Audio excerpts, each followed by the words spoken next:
Hello friends, അപ്പോൾ ഒരു chicken biryani ആക്കിയാലോ നമുക്ക് നോമ്പിന് വേണ്ടിയിട്ട്. അപ്പോൾ അതിലേക്കുള്ള ചപ്പ്, പുതിന, ക്യാരറ്റ്, ഉള്ളി, അതുപോലെ തക്കാളി ഇതൊക്കെ കൂടെ കട്ടാക്കി റെഡിയാക്കി വെച്ചിട്ടുണ്ട് കേട്ടോ. അപ്പം നമുക്കൊന്ന് വാട്ടിയെടുക്കാം കേട്ടോ. അപ്പം അതിന് വേണ്ടി ചട്ടി വെച്ചിട്ടുണ്ട്, അതിലേക്ക് വെളിച്ചെണ്ണ കേട്ടോ ഞാൻ ഒഴിച്ച് കൊടുത്തിട്ടുള്ളത്.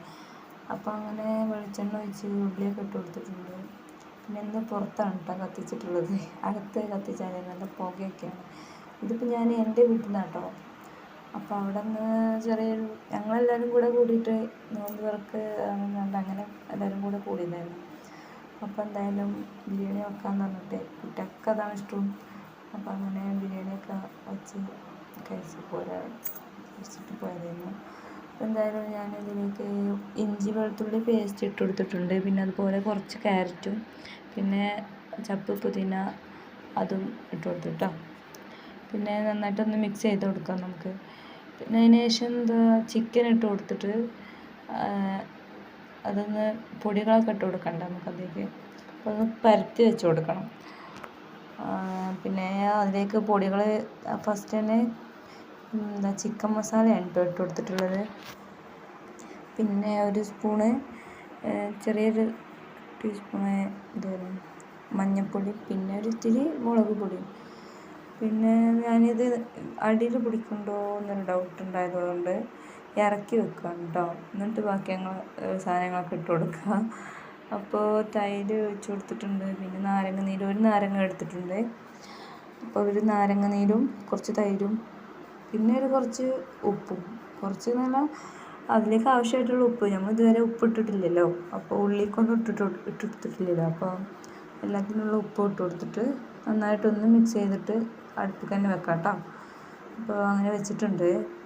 ഇതൊന്ന് വേവാവണ വരെ അടച്ച് വെച്ചിട്ട് നമുക്ക് ഒന്ന് ഇറക്കി വെച്ചിട്ട് നമുക്ക് വെള്ളം വെച്ച് കൊടുക്കാനുണ്ട്. അപ്പോൾ ഒന്ന് കുറച്ച് വെന്തോട്ടെ. ഇത് കരിവേപ്പിൻ്റെ ഇട്ട് കൊടുക്കാൻ മറന്നിട്ടുണ്ടായിരുന്നു കേട്ടോ. അങ്ങനെ അപ്പോൾ അതിന് വേണ്ടി തുറന്ന് പിന്നെ ഇളക്കിയിട്ട് പിന്നെ മൂടി അങ്ങനെ അതൊന്ന് ചെറിയൊരു വേവായതുകൊണ്ട് തന്നെ ഇറക്കി വെച്ചിട്ടുണ്ട്. പിന്നെ വെള്ളത്തിന് വേണ്ടിയിട്ട് ഇറക്കിയതാണ്. അപ്പോൾ വെള്ളം വെച്ചത് മൺകുടുക്കയിലാണ് കേട്ടോ. അപ്പോൾ ഒരു വെറൈറ്റി അല്ലേ, പഴഞ്ച് എന്താ പറയുക, പഴയ ഒരിതല്ലേ മൺകുടുക്കൊക്കെ. അപ്പോൾ ആരും വല്ലാണ്ട് യൂസ് ചെയ്യാറില്ലല്ലോ അങ്ങനെ.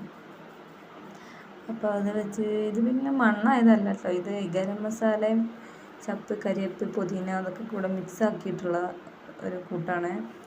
അപ്പോൾ എന്തായാലും വെള്ളം തിളച്ചിട്ടുണ്ട്. അപ്പോൾ അരി ഇട്ട് കൊടുത്ത് ഞാൻ കേട്ടോ അരി ഇട്ട് കൊടുത്തത്. അപ്പോൾ അത് ഞാൻ വെള്ളം മുക്കാൻ കുറച്ച് മറന്നുപോയി. കുറച്ച് വെള്ളം മുക്കാൻ ആവശ്യമുണ്ടായിരുന്നു, കാരണം നല്ല നിറഞ്ഞിട്ടുണ്ട്. അപ്പോൾ തിളക്കുമ്പോൾ പുറത്തേക്ക് പോകുമോ എന്നൊരു ഡൗട്ടൊക്കെ ഉണ്ടായിരുന്നു. അപ്പോൾ എന്തായാലും അപ്പത്തിന് ഉമ്മ വന്ന് അത് ശരിയാക്കി. അപ്പോൾ ഇതിലും ചോറായിട്ടുണ്ട്. അപ്പോൾ ഒന്ന് ഊറ്റിയെടുക്കാമെന്ന് എഴുതിയിട്ട് ഊറ്റുണ്ട് കേട്ടോ. ഇറച്ചിക്കൊട്ടയിൽ തന്നെ ഇട്ട് കൊടുത്താലേ പിന്നെ അതിൽ ഒത്തിരി വെള്ളം ഉണ്ടെങ്കിൽ അതുകൊണ്ട് പോവുകയും ചെയ്തോളൂ. എന്തായാലും ഊറ്റിയിട്ട് ചിക്കൻ്റെ മേലേക്ക് ഇട്ട് കൊടുക്കാം കേട്ടോ. ഒന്ന് പരത്തി വെച്ചിട്ട് ഞാൻ നേരത്തെ തയ്യാറാക്കി വെച്ചിട്ടുള്ള കൂട്ടുണ്ടല്ലോ അതൊന്ന് ഇട്ട് കൊടുക്കാം. അപ്പം അങ്ങനെ ഇടുമ്പോൾ എന്താ സുഖം എന്ന് വെച്ചാൽ നമുക്ക് ഓരോന്നാക്കി എടുക്കേണ്ട ആവശ്യമില്ല. അത് എല്ലാം ഇതിൽ തന്നെ ഉണ്ടല്ലോ, ചപ്പ്, കരിവേപ്പ്, പുതിന, ഗരം മസാല.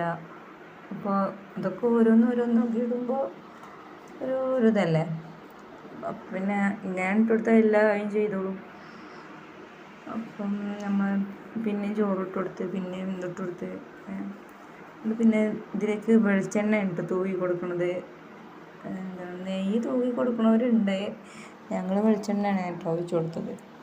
അപ്പോൾ എന്തായാലും പിന്നെ ചോറിട്ടിട്ടുണ്ട്. അപ്പോൾ ഇപ്പോൾ കുറച്ചും കൂടെ അതിൻ്റെ മേലെ അത് ഇട്ട് കൊടുത്തിട്ട് വെളിച്ചെണ്ണ ഒഴിച്ച് നമുക്ക് ദമ്മിൽ വെക്കണമല്ലോ. അപ്പോൾ ഒന്ന് മൂടി വെച്ചിട്ട് ഈ ദമ്മിൽ വെക്കുമ്പോൾ ഒരു കനത്തിന് എന്തെങ്കിലും വേണ്ട. അപ്പോൾ അതിന് കഞ്ഞിവെള്ളമാണ് കേട്ടോ. അപ്പോൾ അതും വെച്ച് അപ്പോൾ നമ്മുടെ റെസിപ്പി റെഡി ആയിട്ടുണ്ട് കേട്ടോ. അപ്പോൾ ഇനി ഡാമിലെല്ലാം സെറ്റാക്കി വെച്ചിട്ടുണ്ട്. ഇപ്പോൾ ചോറക്ക് കൂട്ടായിട്ട് എന്താ പറയുക, ചമ്മന്തി ഉണ്ട്, പിന്നെ തൈരാണ് കേട്ടോ. നാരങ്ങ വെള്ളമുണ്ട്, ജ്യൂസുണ്ട്, ഈത്തപ്പഴം, പിന്നെ എന്താ വത്തക്ക, ഫ്രൂട്ട്സ്. കുട്ടികളൊക്കെ പറഞ്ഞ് ഫ്രൂട്ട് സലാഡ് ഉണ്ടാക്കാമെന്ന് പറഞ്ഞാൽ അങ്ങനെ വെച്ചിട്ടോ, പൊരിക്കടിയൊന്നും വേണ്ട എന്നൊക്കെ പറഞ്ഞു. അപ്പോൾ ഒരു തട്ടിക്കൂട്ട് ഫ്രൂട്ട് സലാഡും ഉണ്ടാക്കിയിട്ടുണ്ട്. അപ്പോൾ ഇത് പിന്നെ ചോറയൊക്കെ കഴിഞ്ഞ് പിന്നെ ഒരു 8 മണി 8:30 ആ ഒരു ടൈമിലാട്ടോ കഴിച്ചത്. അപ്പോൾ ഇത്രയേ ഉള്ളൂ ഇന്നത്തെ റെസിപ്പി. Thank you.